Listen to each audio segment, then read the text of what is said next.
बयबो नायगिरि नोंथांमोनखौ आंनि मुगानि इउटुब चेनेलाव बरायनानै लाग्रोबाय। दिनै आं होनो सानदों आबहावा बिगियान फरायसंनाय आयदानि सायाव माखासे सोंनाय आरो फिननाय। बे सोंनाय आरो फिननाया दा जानो गोनां आसाम जायगायारि रिक्वायरमेन्ट आरो माखासे इन्टारभिउफोराव नोंथांमोननि थाखाय गोनांथि जागोन होननानै आं सानो। अब्ला नायलांदो नोंथांमोना फारि फारियै दिनैनि बे सोंनाय आरो फिननायफोरखौ। दिनैनि गिबि 46थि नं सोंनायाव दं फालांगियारि जिब जुनार सम्पद फिसिनायनि उनाव सोलोंनाय जौगायै हादोरा मा?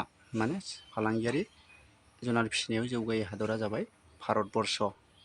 27थि नं सोंनायाव दं गाहायनि बबे आबहावायारि लोगो दारिमिन? बेनि फिननाया जाबाय दावबाय दारिमिन। 48थि नं सोंनायाव दं गायजानाय आबाद नङा। माने गाहायनि बबे गायजानाय आबाद नङा? बेखौथ' जों बयबो मिथिगौ, बेयो गम आबाद। बुहुमाव ग्लबेल भिलेजाव सोलायहोनाय मदद होनाय मोनसे जाहोना जाबाय माया बुहुमखौ ग्लबेल भिलेजाव सोलायहोनाय? बेनि फिननाया जाबाय इन्टारनेट। 52थि नं सोंनायाव दं मोजां सावस्रियारि नोगोरा। माने मोजां सावस्रियारि नोगोरा मायाव थायो? बेनि फिननाया जाबाय सावस्रियारि आबहावा थानाय नोगोर। 62थि नं सोंनायाव दं आसामनि मोसा मावबिथांखि थानाय हादोरारि हाग्राबारिया मा? बेनि फिननाया जाबाय मानास। 52थि नं सोंनायाव दं मानास हाग्राबारिखौ मोसा मावबिथांखि महरै फोसावनाय जायोमोन। बेसेबां मायथाइयाव फोसावदोंमोन? बेनि फिननाया जाबाय 1990 मायथाइयाव। 53थि नं सोंनायाव दं बार्ड अफ ग्लबेल इम्पर्टेन्सनि थिसनजानाय दावनि अनजिमाया माबैसे? बेनि फिननाया जाबाय माबा। 54थि नं सोंनायाव दं थसे गंआरि गान्दानि थाखाय मुंदांखा हादोरारि हाग्राबारिया मा? बेनि फिननाया जाबाय काजिरङा। बे जोंनि आसामावनो दं। 55थि नं सोंनायाव दं बाराव गोबांसिन थानाय गेसआ मा? बेनि फिननाया जाबाय नाइट्रजेन। बेर'मिटारनि जोहै सुनाय जायो। बेर'मिटारनि जोहै जों बारनि नारथायखौ सुनाय जायो। 56थि नं सोंनायाव दं बार गेब्रेंनायनि गाहाय जाहोना जाबाय कलकारखाना। बेखौथ' जों बयबो मिथिखागौ, कलकारखानानिफ्राय ओंखारनाय उखुन्दैनि थाखाय बारा गेब्रेङो। 58थि नं सोंनायाव दं गंसे गारि मटराव गेब्रेंनाय होबथानायनि जुन्थिया मा? माने गंसे गारि मटरनि गेब्रेंनायखौ मा जुन्थिनि हेफाजाबै होबथानो हायो? बेनि फिननाया जाबाय रिसाइक्लार। 59थि नं सोंनायाव दं गेब्रेंनाय दै लोंनायनि थाखाय जानाय बेरामा मा? गेब्रेंनाय दै लोंनायनि थाखाय मा बेराम जायो? बेनि फिननाया जाबाय जन्दिस। 60थि नं सोंनायाव दं दैयाव थानाय जिबसा फोथैनो बाहायनाय जायो। मा गेसखौ बाहायनाय जायो? बेनो जाबाय पटासियाम मेंगानिज डाइ अक्साइड KMnO4। 63थि नं सोंनायाव दं बेगेन्थाइ जनजाग्रा खामनायनि थाखाय ओंखारनाय गाहाय गेसआ मा? बेगेन्थाइ जनजाग्रानिफ्राय मा गेस ओंखारो? बेनि फिननाया जाबाय कार्बन डाइ अक्साइड। 62थि नं सोंनायाव दं महर, दाथाय आरो आखु बादि लाइफांनि गासै बाहागोआ मोनबेसे? बेनि फिननाया जाबाय 9। 63थि नं सोंनायाव दं फावरुटिखौ बानायनो थाखाय बाहायनाय जिउसाया जाबाय लेक्ट'बेसिलास। 64थि नं सोंनायाव दं काजिरङा हादोरारि हाग्राबारिखौ पार्क महरै माब्ला फोसावनाय जादोंमोन? बेनि फिननाया जाबाय 1974 मायथाइयाव। 65थि नं सोंनायाव दं मिथिंगा गेसनि गाहाय थादेरसाया मा? माने बेनि फिननाया मिथेन। 66थि नं सोंनायाव दं जनजाग्रानि नकिं होबथानो हानाय गोहोनि मोनसे जखाया जाबाय मा? बेनि फिननाया जाबाय अक्टेन अनजिमा। 67थि नं सोंनायाव दं स्ट्रेट'स्फियाराव अजन गुदुं जायो। अजननि जामलांनाय बिबाङा बेसेबां जौखोन्दो? बेनि फिननाया जाबाय 50%। 68थि नं सोंनायाव दं इक'ल'जि मुंखौ गिबिसिन बाहायनाय जिब बिगियानिया जाबाय? माने बिगियानगिरिया सोर? अनिस्ट' हेक्लेन। 69थि नं सोंनायाव दं बारमण्डलाव थानाय प्रलम्बित हाद्रि सेरेबनि बिबां सुनो बाहायनाय मोनसे जुन्थिया जाबाय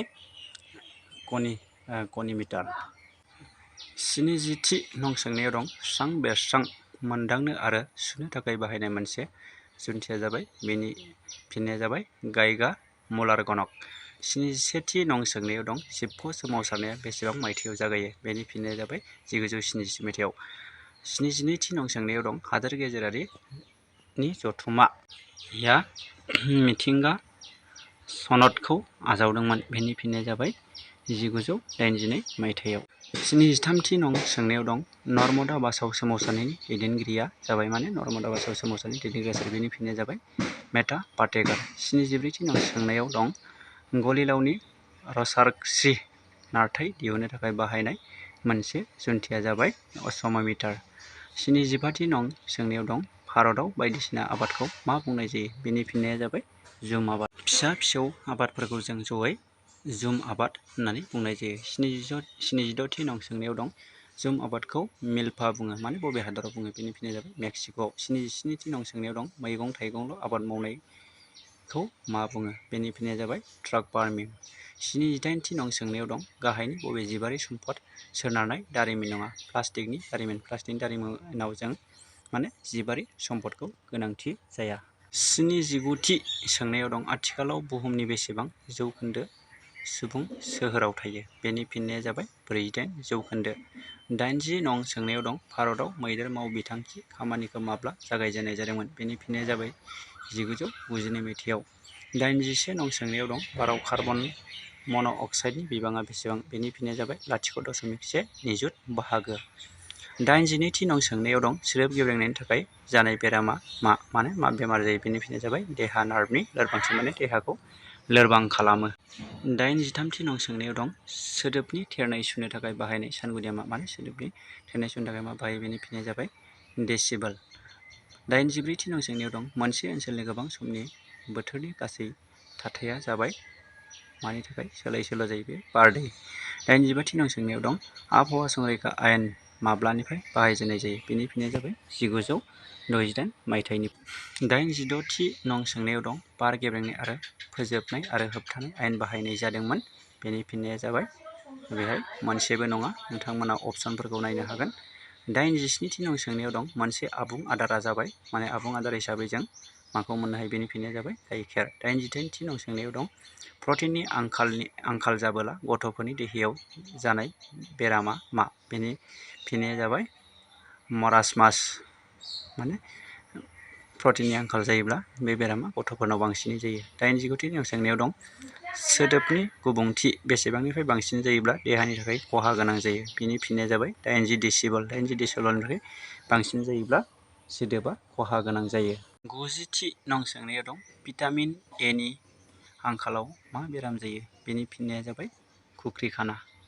थ' लोगोफोर दिनैनि मस्ट इम्परटेन्ट सोंनाय आरो फिननायनि भिडिअखौ बेखिनियावनो दोनथ'नाय जाबाय। जुदि भिडिअखौ मोजां मोनोब्ला नोंथांमोना लाइक कमेन्ट शेयार आरो साबस्क्राइब खालामनो दाबाव। मानो होनोब्ला आं नोंथांमोननो बिदिनो गोनां माखासे सोंनाय आरो फिननायखौ लाबोबाय थागोन।